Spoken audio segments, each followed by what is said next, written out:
Bismillahirrahmanirrahim. Andai patah sayap Raja Wali, bertongkat jua saya kemari. Bukan kerana ingin mencari populariti, tetapi untuk membawa anda semua memahami, menyelami dan mendalami mauduk bicara saya yang berbunyi Bahasa Melayu, Bahasa Ilmu.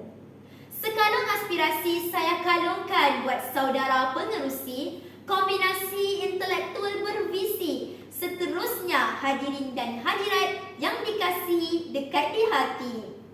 Assalamualaikum dan salam sejahtera buat anda para pecinta bahasa Melayu sekalian. Apa khabar penutur bahasa Melayu tercinta?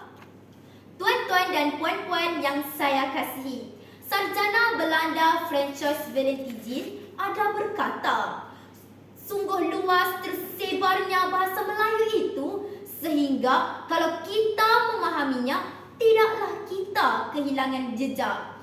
Kerana bahasa Melayu bukan sahaja difahami di Parsi, bahkan lebih jauh dari negeri itu dan di sebelah timurnya sehingga Kepulauan Filipina. Lantaran itu, sebelum bahtera berlayar, ayo saya bawa anda semua bersama-sama merungkai mauduk pidato yang termaterai. Bahasa Melayu, bahasa ilmu, boleh ditarifkan sebagai bahasa yang mempunyai ciri-ciri formal dan mampu mengungkapkan sesuatu konsep dan pemprosesan ilmu. Di sini dapat kita simpulkan bahawa bahasa Melayu digunakan untuk mengajar pelbagai bidang ilmu termasuk ilmu sains dan teknologi. Oleh itu, bagi merungkai definisi ini dengan lebih mendalam, 3 alasan bahasa Melayu sebagai bahasa ilmu saya unjurkan. Tuan-tuan dan puan-puan yang saya hormati, bahasa Melayu diangkat sebagai bahasa ilmu yang pertama kerana bahasa Melayu mempunyai ciri keintelektualan bahasa, iaitu bahasa Melayu mampu menyampaikan buah fikiran atau hujah dengan tepat dan berkesan, khususnya dalam kesinambungan dan kerumitan pemikiran. Buktinya, ayo kita lihat sejarah bahasa Melayu itu sendiri yang telah berlangsung sejak sekian lama, bermula sejak zaman Kerajaan Sriwijaya pada abad ke-7 dan kemuncaknya pada zaman keagungan agama Islam di alam Melayu.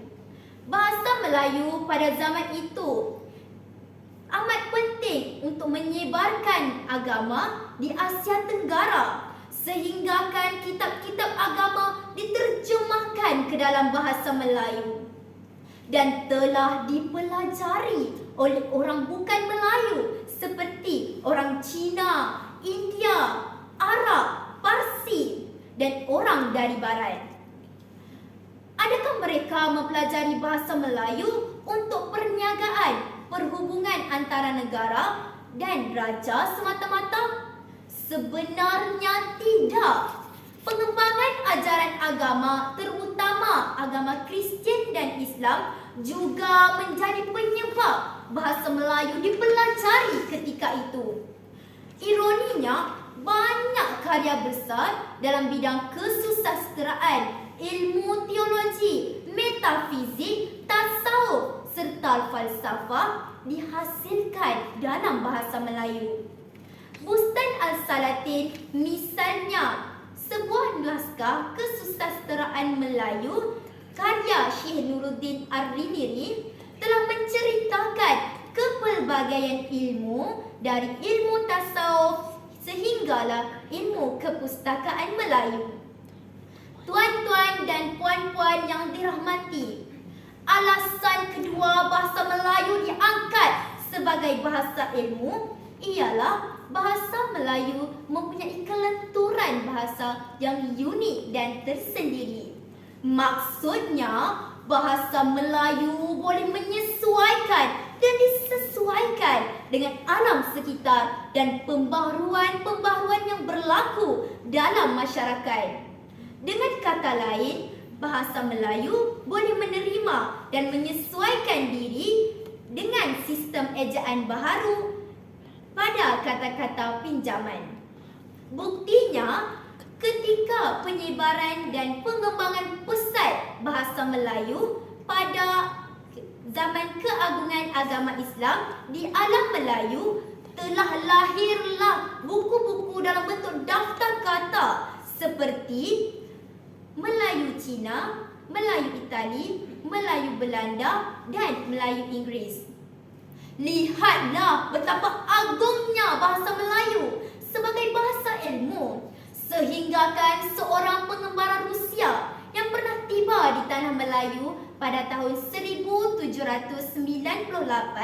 iaitu I.F. Krusenstern, turut membawa pulang sesalinan naskah sastra Melayu, iaitu Sejarah Melayu, yang akhirnya telah diterjemahkan ke dalam bahasa Rusia pada tahun 2008. Sidang pendengar sekalian, beralih kepada bahasa Melayu layak diiktiraf sebagai bahasa Melayu, bahasa ilmu yang ketiga pula ialah kerana bahasa Melayu mempunyai sifat-sifat yang menjadikan satu-satu bahasa sesuai, tepat, tegas dan berkesan dalam sebarang situasi dan sebarang konteks penggunaannya. Hal ini jelas dapat kita lihat semasa selepas Malaysia mencapai kemerdekaan. Sejak itu, kewibawaan bahasa Melayu sebagai bahasa ilmu terus dirancang sebaik mungkin, terutamanya sebagai bahasa pengantar utama dalam sistem pendidikan kebangsaan di Malaysia. Begitu juga laporan Rahman Talib yang menyusul kemudiannya telah menyuburkan lagi perkembangan bahasa Melayu dengan menukarkan bahasa pengantar Inggeris pada peringkat sekolah rendah kepada bahasa Melayu. Malah pelancaran tindakan memartabatkan bahasa Melayu sebagai bahasa ilmu di Institut Pengajian Tinggi pada tahun 2011 juga merupakan satu langkah bijaksana mengukuhkan bahasa Melayu dalam konteks pembelajaran, pengajaran, penerbitan dan penyelidikan di peringkat pengajian tinggi. Jika usaha ini tidak diambil perhatian, agak-agaknya bahasa Melayu akan pupus seperti bahasa Dalmatia yang pernah dituturkan di Croatia dan Montenegro. Justru pemantapan sistem bahasa Melayu di peringkat IPT ini amat penting untuk bahasa Melayu meneruskan kelangsungannya untuk menjadi bahasa yang mampu mengungkap pelbagai hal ehwal ilmu untuk kehidupan moden ini. Hadirin dan hadirat yang saya kasihi, bahtera sudah sampai di pelabuhan. Sau juga sudah dilepaskan. Namun pelayaran dalam memartabatkan bahasa Melayu sebagai bahasa ilmu tidak pernah terhenti. Sudah sampai masanya untuk kita bangun dari mimpi yang panjang dan mengorak langkah untuk bersama-sama mencintai bahasa Melayu dan menyerlahkan sinar bahasa ini di persada antara bangsa. Kita sedar bunga yang mekar juga akan gugur menyembah bumi mengikut fitrahnya. Namun, bunga dan bahasa itu berbeza. Bahasa dikendalikan oleh manusia yang berfikir.